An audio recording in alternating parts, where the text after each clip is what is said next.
This is the video instructions for the Bentley House Mini's projector kit in 1/12 scale. If you're watching this video, most likely you have purchased or are interested in purchasing this kit. Purchasing information will be in the description box below this video.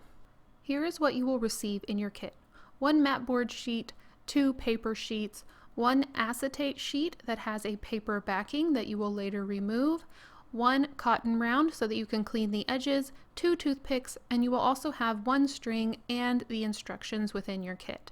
We're going to begin with the mat board piece. Before beginning your kit, you're going to want to make sure you have a fresh blade in your craft knife to cleanly cut through the bridges that are holding all the pieces into the mat board sheet. Cut through them as cleanly as you can, and then use the cotton round to clean off any remaining laser ash on the edges. We're going to start with pieces F, G, and H. If there is still the centerpiece in those pieces, make sure to pop them out with the end of a toothpick. Begin by adding glue to the bottom of piece G and then glue it on top of piece F, making sure it lines up in the engraved lines. Now you should have a double thickness that looks like this.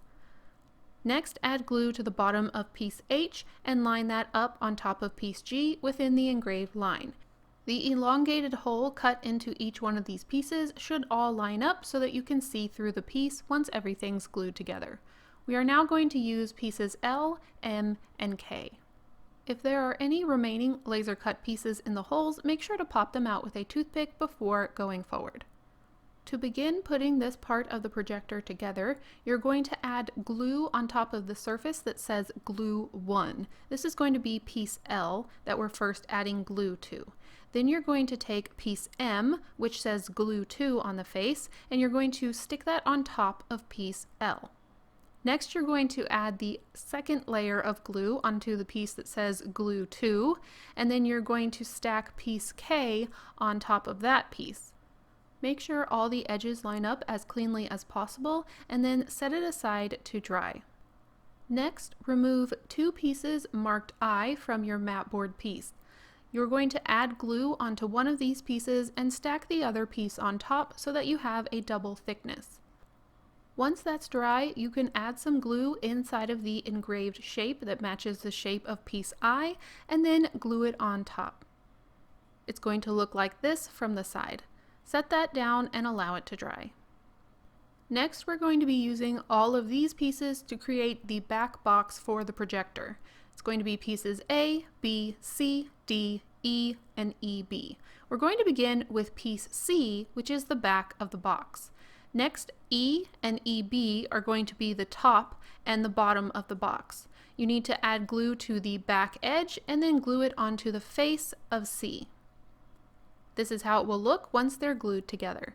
The EB has a hole in it, so it should be on the bottom. Next, we're going to be adding pieces B and A to the sides. B has 2 holes in it and should be on the left side, and A has no holes and should be on the right side.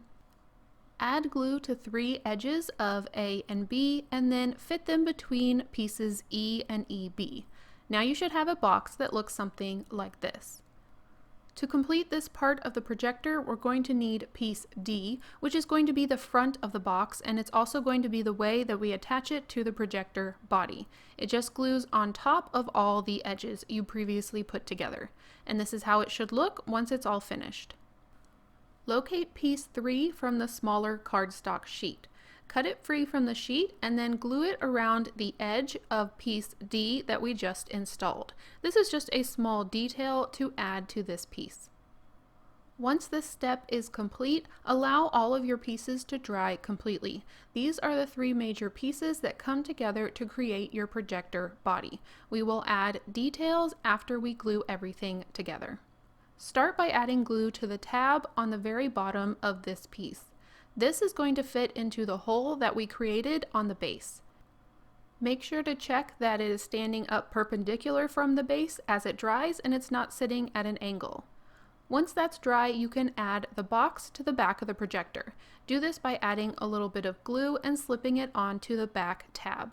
This is how it should look once all 3 pieces are glued together. You can now set this piece aside to dry while we work on the film reels.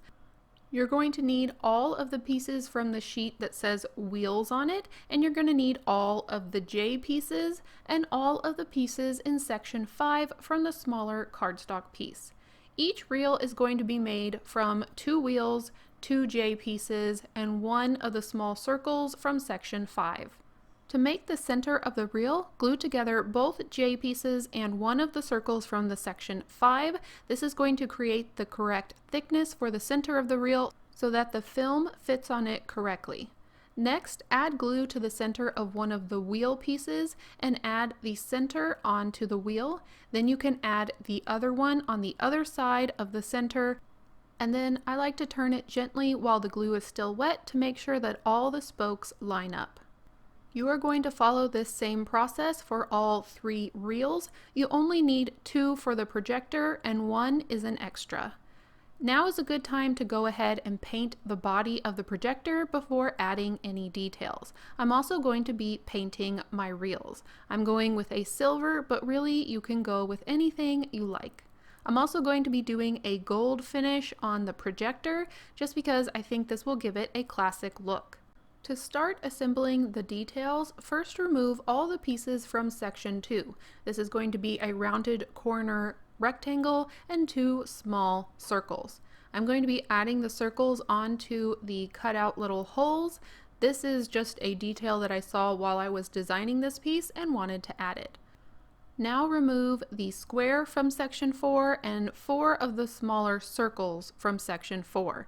I'm going to glue all 4 circles in the corners of this square. This is later going to act as a panel. There are 2 remaining circles in section 4 that are optional, and you can add them wherever you think your projector might need some rivets. To create the plug, I'm going to need piece N from the mat board sheet and all the pieces from section 6 on the small cardstock sheet. I'm going to take the rectangles from section 6 and glue them onto the wider side of piece N, and this is going to start creating a plug shape. I'm going to add the circle from section 6 next to my plug, and it's going to be there waiting to be painted. To complete section 1, I'm going to need a toothpick from my kit. I'm going to cut out the rectangle from section 1 and slowly wrap it around the end of the toothpick. I'm going to start wrapping it so that I have a curve and then add some glue. Let the glue dry and then I can completely wrap it around the toothpick, and I did make sure to cut off the very tip of the toothpick so it was flat at the end. Now that all these detail pieces are put together, I can paint them and add them to the projector body. I'm going to start with this piece I made from section 2. I'm going to add glue to the back of it and then glue it on top of the box where those 2 little holes were, as if the holes were lining up with the holes on the detail piece. You of course can put your pieces wherever you like, but I always make sure to go back and clean up any glue with my toothpick so I don't have any glue marks. The circle from section 6 is going to go around the hole that's on the bottom of the projector box, and this is going to line up with that hole because later we need to add the plug. The panel is going to go on the back of the projector. There's not a lot of detail back here, but the panel does help with that. I do try to get it lined up in the middle as much as I can. As you saw, I kind of struggled with that, but in the end I was able to get it pretty much centered.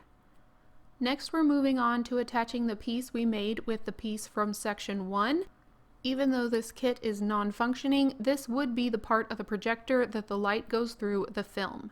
I am making sure to mark where I want to cut off my toothpick. It needs to sit right above piece I that we attached earlier, and it needs to be behind the 2 engraved holes that you see in the middle. If you make this piece too long, your film may not sit right. Now for the rest of the details, I'm going to cut half of the point of my toothpick off, so there's still a little bit of a taper at the end of each point of the toothpick. We are going to need 3 of these.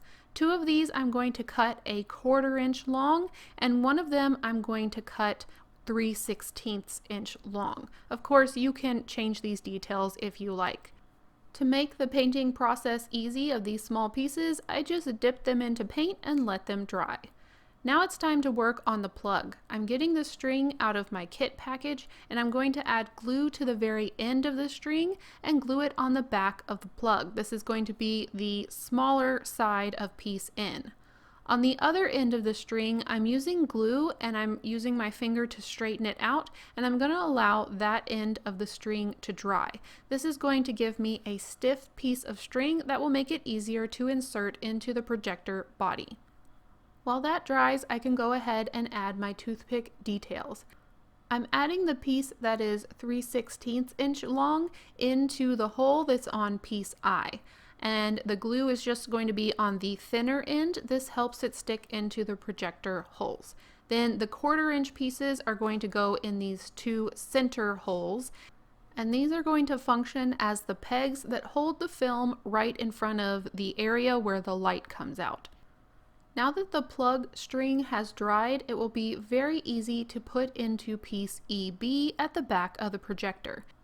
I just added a dab of glue and pushed the string into piece EB until the glue made contact. Now I can set that aside until it dries completely so I don't accidentally pull it out. Now I can start working on the film that goes on to the reels. You can leave your film clear, but if you want a more vintage look, you can use a brown Sharpie and color on top of the acetate that comes in your kit. This gives a really nice sheer look, and it also makes it look as though there's something on the film. I like to color mine first, and then I can detach it from the sheet and make sure that I remove the paper backing. Here's how it looks once it's removed.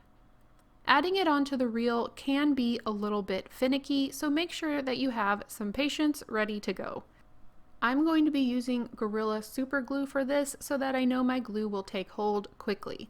I'm also going to be using a toothpick to push the film down to make sure that it touches the center part of the reel. Then I'm going to set it aside to dry completely.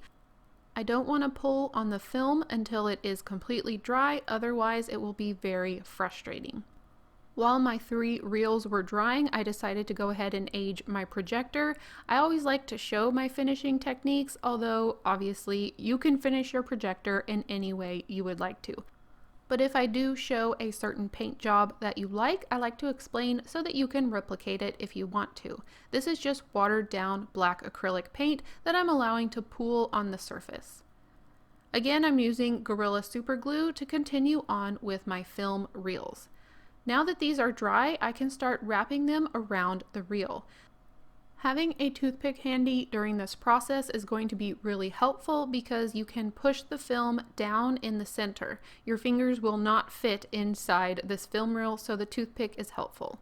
Once I get it completely wrapped around, I am going to add a little bit more glue to the end and then glue it down. I did find that putting a stick through the spokes of the reel is really helpful to keep the film in place while the glue dries. That way it can't pop off and unravel. I did the same process for all 3 reels. Now it's time to connect 2 of the reels that are going to be going onto the projector. I added glue to one of the film pieces and glued it to the center of one of the reels. I'm now going to add glue to the other end of the film and glue it to the other center of the reel that's going to go on the projector. This is now essentially going to connect these 2 reels before it's even attached onto the projector, and this is the easiest way to do it. This 3rd one is just an extra, and then you should have 1 extra film piece if you wanted to make your film look longer or look like there's more on the reel. Now that I have these dry, I can add them to my projector. So I'm going to start rolling one of the reels about halfway down my new piece of film. This is going to be the top reel. Once I have it rolled about halfway, I'm going to add glue onto the back of the center of the reel. I'm using tacky glue because I feel like it gives me a little bit more time to make sure it's centered, but you can also use super glue if you feel like you have pretty good aim. If for any reason you want to make it so that the reels move, there are holes provided in the reels and the projector. However, for the kit purposes, we are just going to be gluing them on. To add the lower reel, I am first going to thread them just past the 2 toothpicks that we previously inserted into the projector and slowly roll it up. I'm trying to keep it pretty tight and hold it in place while I glue it on the bottom part of the projector. I'm going to have to hold this for quite a while until the glue takes hold and I know it won't unravel. Since the third reel is an extra and I'm just going to have it laying near my projector, I decided to roll it up halfway and glue it in place, and then I wanted to find an easy way to make the film a little bit more warped and not so straight. I am using the heated clean end of a hot glue gun so that the plastic will start to warp and bend as I pull it against the end of the glue gun. Be very careful with this and wear gloves if you feel like your fingers are in danger of being burned. After working with this for a little bit, I was able to get a wavy film look. Now that both pieces are complete, I have a finished projector with an extra film reel. I decided to add the extra reel to the kit because even though there is film on the projector, it's kind of hard to see, and I feel like the extra reel with the film coming out adds some whimsy to the project. I really hope you enjoyed making this kit, or I hope you look into getting this kit if you enjoyed this process and how it looks in the end. I will leave all that information in the description box below. Happy creating!